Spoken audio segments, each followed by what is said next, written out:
when someone dies, a crow carries their soul to the land of the dead. Few box office sensations are as of their moment as The Crow, the Baroque lullaby of beyond the grave retribution that swooped into theaters on a tailwind of tragedy in the summer of 1994. Brandon Lee, the film's 28-year-old star and the son of martial arts legend Bruce Lee, was killed on set in a freak accident involving a prop gun. The dark truth is that his death lent the whole movie a chill of morbid, art imitating life gravitas. You weren't just watching an actor play a superhero rising from the dirt to avenge his true love. You were seeing, in a sense, the ghost of that actor conjured on screen via a posthumous performance that blurred the line between real and fictional loss. Victims, aren't we all? Thankfully for all involved, no grave misfortune hangs over the reboot of The Crow, whose behind-the-scenes troubles were more mundane. A string of exiting stars and creative teams that kept it in development hell for years. Of course, it was more than just the ghoulish fascination of Lee's presence that made the original a hit. That film was a junky runway show of a comic book fantasia that got by on the way it synthesized its goth influences into a highly marketable brand. This new Crow never tries to party like it's 1994, which is both a relief and one reason it's destined to become a footnote. Watching it, you're more aware than ever of how inextricable The Crow is from his Gen X genesis. What's the first thing you liked about me? I thought that you were quite brilliantly broken. Directed by Rupert Sanders, whose Ghost in the Shell remake brought another 90s touchstone into the 21st century, the film loosely adapts the same James O'Barr comic book about a slain man who returns to life, mystical bird in tow, to hunt down the gang that killed him and his fiancée. But Sanders doesn't try to rebuild the hellhole Detroit where Alex Proyas set the original. If that take on The Crow was clearly made in the shadow of Tim Burton's Batman and Batman Returns, this 20 years later version is more like Batman Begins, trading bold flamboyance for a glumly realistic vision of a creature of the night. I killed you. Yeah, you did. Gently tortured Eric and endangered Shelley meet cute in a prison-like rehab facility, before flying the coop and building a life together. Unfortunately, Shelley's past catches up with them and the two are murdered in their love nest. The smartest choice in the script by William Schneider and King Richard screenwriter Zach Balin is to devote some screen time to the romance at the center of the story, as opposed to relegating it to snazzy flashbacks. But the relationship never develops beyond fashion spread canoodling. This is not exactly a love story for the ages, and so Eric's subsequent rampage fails to accrue the operatic heartache it desperately demands.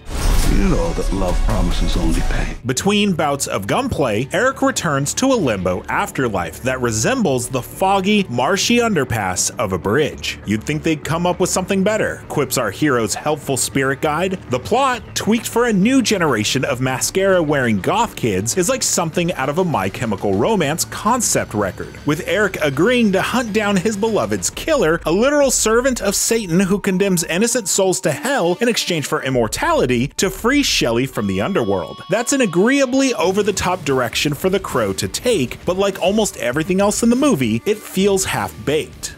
I'm gonna kill them.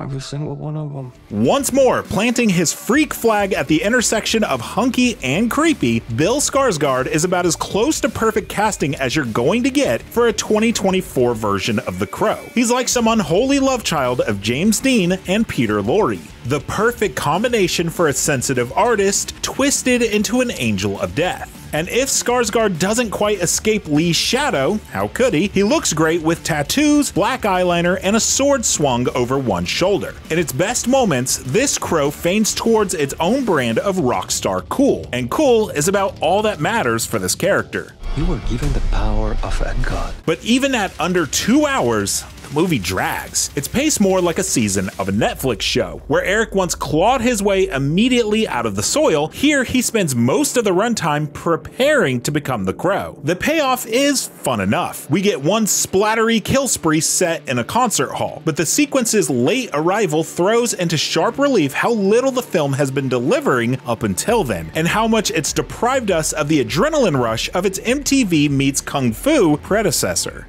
You have no idea what hell awaits you.